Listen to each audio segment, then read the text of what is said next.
안녕하세요. 수다몽더 시스토리입니다. 자, 오늘은 영국의 장희빈으로 불리는 여인 앤블린에 대한 이야기 해보겠습니다. 자, 앤블린과 관련된 인물 헨리 8세에 대한 영상 올라가 있으니까요. 먼저 보시면 좋겠습니다. 여러분, 수다몽 영상은 야사가 포함되어 있습니다. 감상에 주의해주세요. 잉글랜드의 국왕 헨리 8세의 첫 왕비 아라곤의 캐서린이 딸 메리를 출산하고 계속된 사산으로 결국 왕자를 낳지 못하자 헨리는 캐서린에게서 마음이 떠납니다. 이때 헨리 8세의 눈에 띄게 된 여인은 당시 캐서린의 시녀였던 앤블린이었죠. 앤블린은 노래와 춤을 잘하고 악기도 잘 다루었으며 프랑스어를 아주 유창하게 하는 등 교육을 아주 잘 받은 지적인 여인이었습니다. 앤블린의 아버지는 상인 집안 출신의 토마스 블린, 그리고 어머니는 명문가인 하워드 가문의 엘리자베스입니다. 앤블린이 태어난 날짜를 정확하게는 알 수 없는데요. 역사학자들은 1501년에서 1507년 사이에 태어난 것으로 추정하고 있습니다.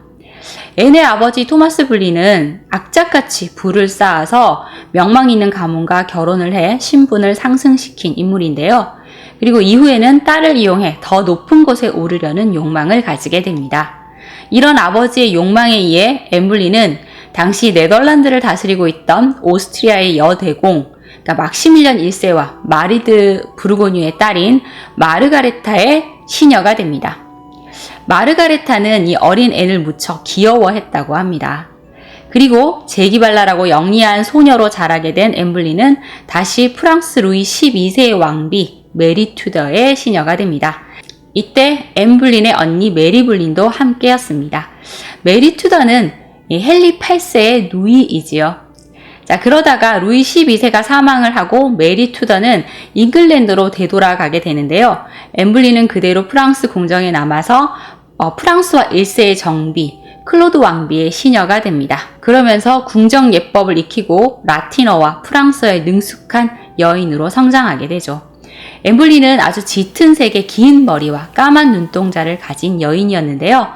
당시 이 클래식한 미인의 기준은 금발머리와 흰 피부를 가진 여인이었다고 한다면 앤블린은 클래식한 미인은 아니었습니다. 그리고 손에 커다란 혹이 있어서 손가락이 6개가 있는 것처럼 보이기도 했고요. 하지만 아주 날씬한 몸매에 지적이고 재치있고 자신감이 넘치는 모습이었는데 이런 모습에 매력을 느낀 남자들이 아주 많았죠. 하지만 앤블린은 연애에 대해서는 아주 신중한 태도를 보입니다. 언니인 메리 블린은 연애에 일찍 눈을 떠서 로맨스를 즐기는 여인이 되었지만 앤블린은 가벼운 연애에는 관심을 두지 않았죠. 자, 그러다가 프랑스와 잉글랜드의 긴장이 높아지면서 프랑스 궁정에서 일을 하던 잉글랜드인들이 다시 잉글랜드로 돌아가게 되는데요. 이때 앤블린도 잉글랜드로 돌아갔고 헨리 8세의 왕비 캐서린의 시녀가 됩니다. 앤블린은 프랑스에서 가져온 아주 세련되고 우아한 옷들이 잘 어울리는 모습에 활발하고 섹시한 여인이었기 때문에 곧 이 영국 왕실에서 주목을 받게 되었고 그녀를 사모하는 남자들이 많이 생겨났죠. 그리고 곧 이 명문가 노썸부리아 공작의 후계자 헨리 퍼시와 사랑에 빠져서 앤블린과 헨리 퍼시는 결혼을 약속하게 됩니다. 하지만 이 결혼은 극렬한 반대에 부딪히게 되는데요. 토마스 울지 추기경이 헨리 퍼시를 불러서 하인들이 보는 앞에서 엄청 꾸짖기까지 합니다. 백작 집안의 격에 맞는 지위 높은 아가씨와 결혼을 해야 한다는 것이었죠. 헨리 퍼시는 앤블린의 아버지는 상인이지만 그래도 엄마는 공작의 딸이라면서 집안 어른들을 설득하려고 했는데 헨리 퍼시의 아버지가 네가 그 여인과 기어이 결혼을 한다면 널 가문에서 쫓아버리겠다 하며 경고를 했고 가문에서 쫓겨나면 유산 한 푼 받지 못하는 거지 신세가 되니 결국 헨리 퍼시는 앤블린을 포기할 수밖에 없었죠. 자, 이 경험을 통해서 앤블린은 힘이 없으면 사랑하는 남자를 잃게 된다는 것을 알게 되죠. 그만큼 권력의 중요성을 깨닫게 되었을 것이고 토마스 울지 추기경에 대한 복수심도 가지게 됩니다. 사실 토마스 울지 추기경이 헨리 퍼시를 불러서 앤블린과 결혼을 못하도록 꾸짖은 것은 헨리 8세가 시켜서 한 것이다 라는 말이 있습니다. 이전부터 앤블린을 마음에 두고 있었던 헨리 8세가 혹시 이 엠블린이 헨리 퍼시에게 시집을 갈까 조바심이 나서 토마스 울지에게 결혼을 파토내도록 시켰다라는 소문이 있었던 것이죠. 사실 헨리 8세를 먼저 사로잡은 것은 엠블린이 아니라 엠블린의 언니 메리 블린이었습니다. 헨리 8세는 숱한 여인들과 바람을 피워오고 있었는데 당시 윌리엄 캐리와 이미 결혼한 상태인 유부녀였던 메리 블린에게 반해서 그녀를 정부로 두고 있었던 것이죠. 자, 이렇게 헨리 8세의 정부가 된 메리 블린은 임신을 하고 아들 헨리 캐리를 출산하는데 이때쯤 메리에게 실증이 나 있던 헨리 8세는 메리 블린의 매력적인 동생 앤 블린에게로 마음을 돌립니다. 메리 블린은 딸 캐서린 캐리를 낳고 2년 뒤에 아들 헨리 캐리를 낳은 것인데요.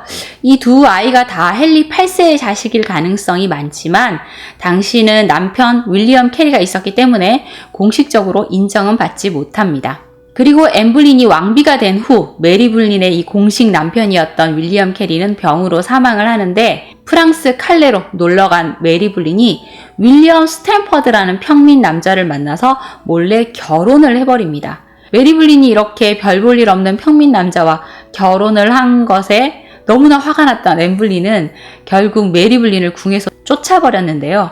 쫓겨나면서 메리는 더 높은 지위에 더 대단한 사람과 결혼할 수도 있겠지만 이처럼 나를 사랑해주고 정직한 남자는 없어. 유럽에서 가장 위대한 왕비가 되느니 이 남자와 함께 길에서 빵을 구걸하면서 살 거야 라는 말을 했다고 합니다.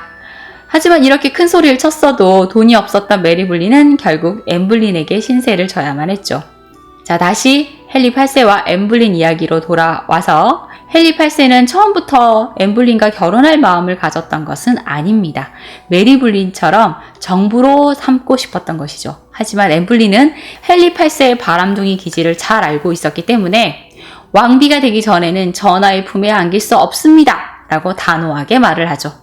헨리 8세가 당시 앤 블린에게 보낸 연애 편지를 보면 이렇게 단호한 모습을 보이는 앤 블린에게 헨리 8세가 얼마나 빠져 있었는지를 알 수가 있습니다. 나의 연인이자 친구여, 나와 나의 심장은 당신의 손에 넘어갔습니다. 내가 지금 당신과 함께 있지 않더라도 당신의 애정이 식지 않기를 간절히 애원하고 있습니다. 로 시작하는 편지인데요.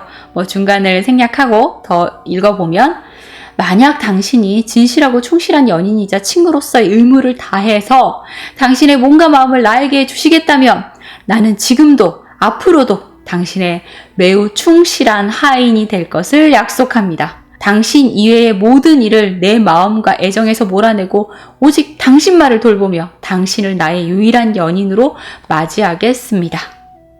이 편지를 보면 훗날의 비극을 전혀 짐작조차 할 수가 없는데요.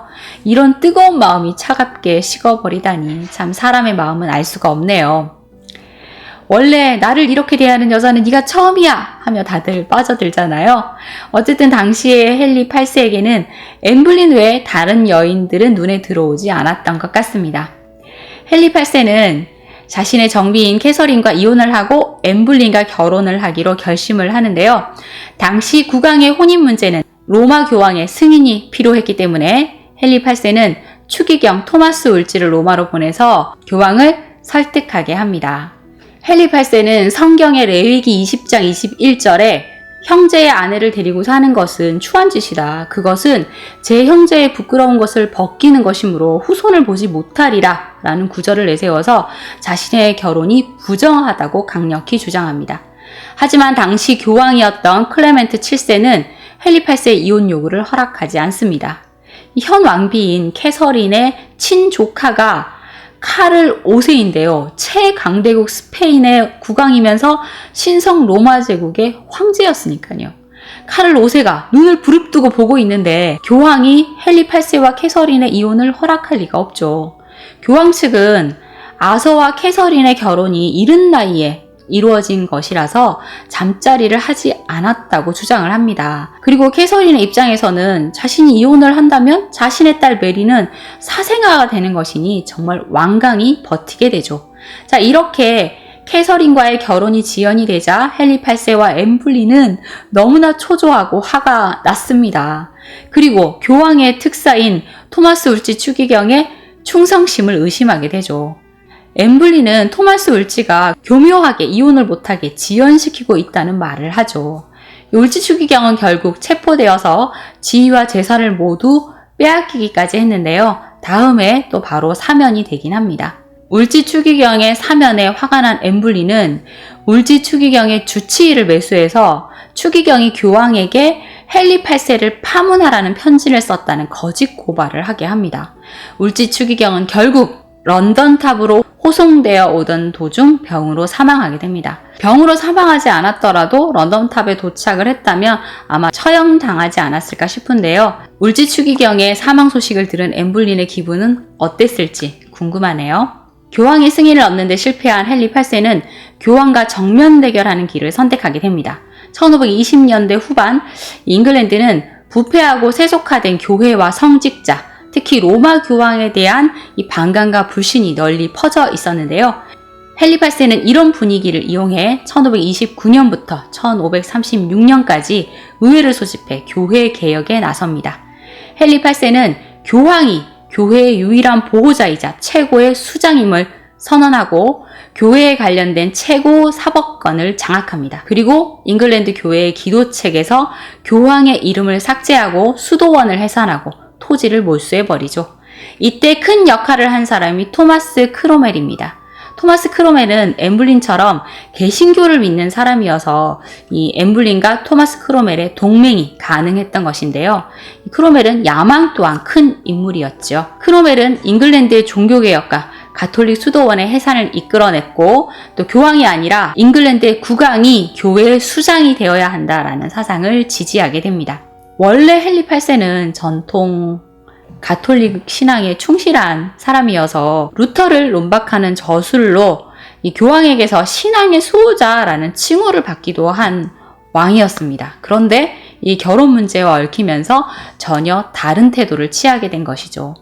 헨리 8세는 이렇게 영국 국왕이 영국 교회 최고의 수장임을 규정하는 수장령을 의회에 통과시키고 신교도인 영국 국교회를 만들어버립니다. 그리고 1533년 루터의 신교 사상에 동조했던 캠브리지 신학자 크랜머를 캔터베리 신임 대주교로 임명해서 캐서린과 자신의 결혼이 무효임을 선언하도록 만들지요. 자, 이렇게 캐서린과의 이혼이 거의 성사되어 갈 때쯤 엠블린은 헨리 8세와의 잠자리를 허락합니다. 이제 결혼이 눈앞에 왔음을 알고 이제 허락을 한 것이죠. 그리고 헨리 8세는 엠블린에게 펜브로그 여후작의 지위를 내려서 백작의 신분으로 만들어주고 엄청난 재산과 영지를 내려줍니다. 사실 결혼을 하지 않은 미혼 여성이 직접 자기를 하사받는 것은 전례가 없는 일이었다고 하네요. 엠블린의 집안은 이렇게 백작 지위를 얻게 되면서 그녀의 가문은 어떤 귀족 집안보다 더 큰 지위와 권력을 누리게 됩니다. 역시 헨리 8세의 뜨거운 마음을 확인할 수 있는 부분이 아닌가 싶네요. 그리고 1533년 1월경 헨리 8세는 이미 임신 상태인 엠블린과 비밀리에 결혼을 했고 같은 해 6월 1일 엠블린은 호화로운 예식을 통해 잉글랜드의 왕비가 됩니다. 야, 여기까지 오는데 6년이라는 시간이 걸렸는데요. 엠블린이 대단한 건지 헨리 8세의 집념이 대단한 건지 모르겠네요. 두 사람은 이렇게 요란한 소동을 거쳐 결혼을 했지만 당시 잉글랜드는 대내외적으로 혼란과 갈등의 소용돌이에 빠지게 되는데요.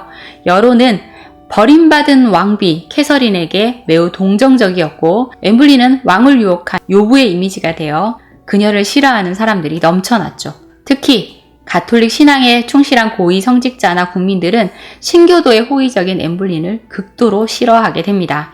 헨리 8세는 자신을 지지하지 않거나 이단으로 보는 사람들을 모두 반란죄 혐의로 사형을 시키겠다고 선포했고 실제로 사형시키기도 합니다. 이때 처형된 사람 중에 유토피아의 저자 토마스 모어도 있었는데요. 토마스 모어는 헨리 8세가 캐서린과의 이혼을 하자 이에 반대해 사표를 던졌고 엠블린과의 결혼식에는 나타나지 않아서 모반죄로 체포되어 결국 사형당하게 됩니다. 이때 반역죄에 몰려 사형된 사람이 50여 명이 되었다고 하네요. 자, 이렇게 액면으로 보면 헨리 8세는 사랑 때문에 종교를 바꿔버린 왕이라는 로맨틱한 설정이 만들어지는데 사실 정치가 그렇게 단순하지는 않죠. 당시 부패한 교회와 성직자, 교황에 대한 불신 때문에 교회 개혁은 필요한 상황이기도 했고요. 그리고 잉글랜드의 국고는 끊임없는 전쟁 등으로 텅텅 비어있는 상태였습니다. 하지만 이렇게 종교개혁을 하면서 잉글랜드의 모든 교회 재산은 이 헨리 8세의 손에 들어가게 되었고요. 로마 교황청으로 보냈던 교회 헌금 역시 헨리 8세의 금고로 보내지게 되었죠. 그러니까 여러 가지 시대 상황에 맞물려서 종교개혁이 일어난 것인데 엠블린이 그 불씨가 된 게 아닌가 싶네요. 어쨌든 이렇게 왕비의 자리를 차지한 엠블린의 위상은 엄청났는데요.